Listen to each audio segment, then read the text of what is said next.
Meu nome é Robson Batista, sou aluno aí do segundo período de Engenharia Civil pela ENIAC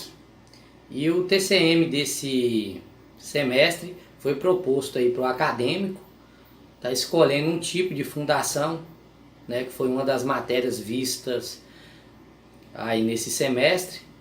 né, e foi solicitado ao aluno que, através da escolha de um tipo de fundação, né, estudada no semestre corrente, que poderia ser aí dentre os dois principais grupos, né, de fundações, que se dividem em fundações superficiais, que a gente pode ter aí o tipo de sapata isolada, sapata associada, né, dentre outras, e são as mais usadas, e as sapatas profundas, no caso, que são sapatas utilizadas para construções de grande porte, né? No caso dos edifícios, das pontes e até de outros tipos de estrutura que, de acordo com a resistência do solo, que a gente vai dar uma abrangida nesse assunto no decorrer do vídeo, aonde essas fundações elas podem ser aí utilizadas de acordo com cada tipo de estudo e cada tipo de obra proposto. Tendo em vista que eu já trabalho na área de ambiência rural e na área agrícola, me deparei, conforme aí o TCM escrito e os slides, me deparei com a construção de um galpão em uma das propriedades a qual eu presto serviço, né? Fazenda essa localizada no município aqui de Januária, norte de Minas Gerais, onde lá está sendo construído um galpão de processamento de frutas. Associado à demanda do trabalho e à disponibilidade dessa obra em andamento, lá fiz os devidos levantamentos aí para estar utilizando como um subsídio do estudo de caso proposto no referido TCM aí. Uma das principais etapas da construção de qualquer tipo de obra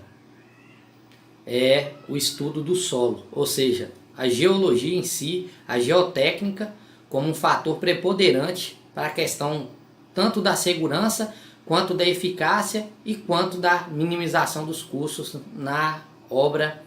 que se vai executar naquele terreno. A maioria das construções brasileiras em si, as obras de pequeno porte, no caso dessa obra em si, do estudo de caso desse TCM, é uma obra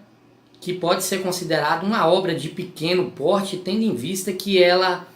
não oferece grandes riscos à vida humana, realizando ali um peso, uma carga de 56 mil quilos dessa estrutura, com as demais alvenaria e demais estruturas ali que não são objeto do estudo de caso, né? Tendo em vista que o estudo de caso ele se atém na fundação, mas nós não podemos deixar aqui claro que todo o conjunto desses quesitos na construção civil, tanto da carga, tipo de estrutura, a posição da estrutura no terreno, o tipo de terreno, em específico essa questão geotécnica, que é onde a gente vai estudar qual as características desse solo e como isso vai ser estudado através da sondagem, que é a famosa SPT, que vai ser utilizada lá na frente para o cálculo de tensão admissível do solo. Então é um fator importantíssimo, um fator de suma importância para que o profissional de engenharia civil tenha subsídios em mão para estar desenvolvendo um projeto dentro dos quesitos de segurança e dentro da questão de custo-benefício. Ou seja, vamos ter uma obra onde vamos ter um fator de segurança empregado dentro daquilo que a norma exige, mas também vamos ter uma obra que concomitantemente seja viável economicamente. Ou seja, não vamos nem ter um superdimensionamento da obra e nem um dimensionamento abaixo do fator de segurança, sendo todos esses quesitos aí de relevância muito grande. No que se diz respeito ainda sobre a questão da sondagem, cabe ressaltar que existe uma norma descrita, como foi falado anteriormente, que é a norma 6484 da ABNT, que é a norma que fala sobre as questões de sondagem. Ou seja, nessa norma nós vamos ter ali descrito qual é a metodologia técnica adequada para cada tipo de obra. Ou seja, um número mínimo de furos, a disposição desses furos na obra, sendo todos esses fatores de grande relevância para nós termos uma sondagem de eficiência. Ou seja, uma sondagem onde mostre realmente as condições geotécnicas daquele solo aonde vai ser executado a obra proposta ali pelo engenheiro civil. Vista também a questão tátil visual, ou seja, a granulometria do solo, sendo que alguns técnicos possuem grande experiência na área e através da análise das questões tátil visual do solo podem estar desenvolvendo, apurando a sua técnica e já observando qual tipo de solo que se trata, né? No solo do estudo de caso é um solo arenoso, né? Um solo que apresenta mais de 80% de areia, ou seja, é um solo que outros técnicos, pelo quesito tátil visual, já conseguiram fazer uma análise técnica ali do tipo de solo dessa obra em específico. Um acadêmico de engenharia civil e como a própria literatura mostra, a sondagem ela não traz custos de grande expressão na construção civil, pois se trata de um procedimento que, em relação aos outros tipos de procedimento e quando vai ser colocado a questão do peso de cada um, se torna um peso insignificante em relação aos demais. Nós sabemos que a sondagem ela traz uma exatidão, uma acurácia maior no desenvolvimento dos projetos técnicos de fundação, pois quando não temos a sondagem em mãos, tendemos a usar fatores de segurança exorbitantes, ou seja, vamos tratar aquele solo por questão de segurança, um solo em que o fator de segurança tem que ser muito elevado, pois não sabemos qual as condições do solo ali abaixo, não sabemos qual o nível do lençol freático, ou seja, o nível de água, que só pode ser diagnosticado através da sondagem. Então todos esses fatores, quando não temos em mãos as ferramentas necessárias para estar fazendo o dimensionamento de acordo com a norma. Outro fator importantíssimo que foi estudado nesse semestre é a questão da topografia. A topografia na construção, desde a construção medieval, utilizada na Grécia Antiga e em outros locais aí, a topografia ela é uma ferramenta imprescindível para a construção civil moderna, pois a topografia, através do levantamento topográfico, nós temos em mão o estudo da questão planialtimétrica do terreno, ou seja, da questão da altimetria do terreno, da declividade desse terreno, se esse terreno é um terreno ondulado, se é um terreno que tem uma ondulação suave, que é o caso do estudo de caso aqui, um terreno que possui aí 3,58% de inclinação. Então é um terreno que ele é levemente ondulado, possui uma ondulação bastante suave, que não traz grandes problemas para a execução de projetos deste tipo. Mas sabemos que se fosse um terreno com a ondulação, ou seja, com a sua inclinação muito acidentada, poderia trazer aí até mesmo a questão da inviabilidade de execução desse projeto naquele perímetro, ou a questão um elevado custo para o desenvolvimento da obra ali. Pois sabemos que quanto mais o terreno é acidentado, mais vamos ter custo com corte, com aterro, movimentação de terra, que é um dos custos mais elevados da construção civil.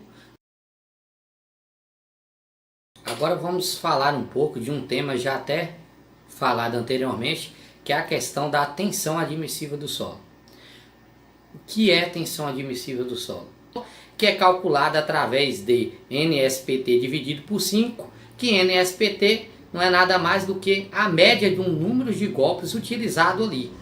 que foi realizado através da sondagem, aonde a cada 45 centímetros de penetração, a cada 45 centímetros que é penetrada, a cada 15 é anotado esse número de golpes, que a somatória deles são utilizadas, que a média deles é utilizada para o cálculo de tensão admissível desse solo, que é dada em kg-força por centímetro quadrado. Diante disso, até a própria norma, a 6122, que é a norma da ABNT, que trata das fundações, ela fez um método empírico, ou seja, um método através da prática, né? Da alelo à prática, concomitantemente à teoria, ou seja, que foi desenvolvida essa prática. Como eu falei anteriormente, o solo desse estudo de caso, ele é um solo arenoso, que é algo que é perceptível através da questão tátil-visual do solo, e até mesmo de algumas análises que foram feitas em camada superficial do solo, né, trazendo essa afirmativa aqui. Diante disso, eu utilizei para os cálculos de fundação do referido TCM a tabela de pressões ali, né, que está prevista lá na norma 6122, que é areia fofa, ou seja, um dos piores tipos de solo que podem ser utilizados para a construção civil. Sabemos que se houvesse a sondagem desse terreno e vamos supor que a resistência dele, após calculada, fosse uma resistência de 4 kg por centímetro quadrado, então teríamos ali que esse mesmo solo ali, ela teria uma resistência de 40.000 quilos por metro quadrado. Daí a grande relevância da sondagem, ou seja, estamos aí aumentando essa resistência do solo em 4 vezes. Enquanto isso, se formos pela tabela, pelo uso tátil visual, teremos aí uma resistência 4 vezes menor, o que causa um superdimensionamento da construção. Outro fator de grande importância para o dimensionamento de sapatas é o bulbo de pressão. Que o bulbo de pressão ele é dado pela seguinte situação: a maior dimensão da minha sapata vezes 2,5 vezes. Ou seja, se eu tenho aqui uma sapata de 2 metros, eu vou ter 2,5 vezes abaixo da base da minha sapata, eu vou ter aqui 2,5 vezes a ação dessa força que está sendo empregada sobre a minha sapata. A última disciplina estudada foi as obras de terra, ou seja, que englobam todas as questões de movimentação, principalmente as questões de movimentação do solo e os meios aí de contenção das obras, né? Que nós temos aí a terra grampeada, temos o muro de arrimo, que é muito utilizado nas construções brasileiras, temos aí os gabiões, que também são muito utilizados aí nas áreas mais industriais, devido à questão do custo, né? E temos aí também os taludes, né? Que na realidade os meios de contenção geralmente englobam aí as questões de contenção dos taludes. Então foi adotado aí a questão do meio de contenção do talude através da cobertura vegetal, ou seja, da grama esmeralda, que é uma das coberturas vegetais aí mais empregadas na contenção de taludes, né? E foi feito aí um corte desse talude de 2:1. Bem, eu queria deixar aqui o meu agradecimento aos tutores, aos professores, aos profissionais do Polo, né, que foram aí de suma importância também, dando embasamento técnico, embasamento teórico, embasamento profissional. Já agradeço a todos, muito obrigado e até uma próxima.